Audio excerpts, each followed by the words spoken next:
BJP, TRS, Congress ఇప్పుడు ఈ 3 పార్టీల టార్గెట్ ఒకటే. అదే నల్గొండ జిల్లాలో పైచేయి సాధించటం, వచ్చే ఎన్నికల్లో ప్రత్యర్థులను పడగొట్టి తమ సత్తా చాటడం. అందుకే ఇప్పుడు రాష్ట్ర రాజకీయాలకు ఈ జిల్లా సెంటర్ పాయింట్ గా మారింది.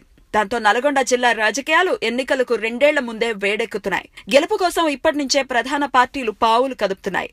నల్గొండ జిల్లా కాంగ్రెస్ కు కంచుకోట లాంటిది. TPCC chief Uttam Kumar Reddy, CLP leader ప్రతిపక్ష నేత జానారెడ్డి, సీఎల్పీ ఉపనేత కోమటిరెడ్డి వెంకటరెడ్డి లాంటి కాకలు తీరిన నేతలంతా ఈ జిల్లాకు చెందినవారే. ఇటీవల జరిగిన ఎమ్మెల్సీ ఎన్నికల్లోనూ అధికార పార్టీకి ఎదురు నిలిచి తమ అభ్యర్థిని కోమటిరెడ్డి రాజగోపాల్ రెడ్డిని గెలిపించుకోగలిగారు.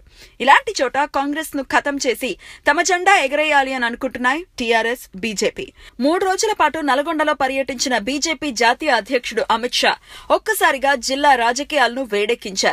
జిల్లాలో చాలా మంది నేతలు కాషాయి కండువా కప్పుకోవడానికి రెడీగా ఉన్నారు అంటూ బాంబు పేల్చారు. వచ్చే ఎన్నికల్లో తమదే గెలుపు అంటూ క్యాడర్ లో నూతన ఉత్తేజాన్ని నింపారు. అమిత్ షా రాకతో రాజుకున్న రాజకీయ వేడిని తన సర్వేతో మరింత పెంచారు సీఎం కేసీఆర్. వచ్చే ఎన్నికల్లో జిల్లాలోని అసెంబ్లీ స్థానాలన్నింటినీ తామే కైవసం చేసుకోబోతున్నామని, ప్రత్యర్థి పార్టీలకు ఒక్క సీటు కూడా రాదని ప్రకటించి పొలిటికల్ వార్ కు తెరలేపారు. ఒక్క దెబ్బకు 2 పిట్టల్ని కొట్టే ప్రయత్నం చేశారు.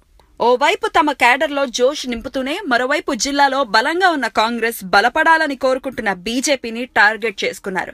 మరి 2019 జిల్లా ప్రజలు ఏ పార్టీకి పట్టం కడతారో చూడాలి.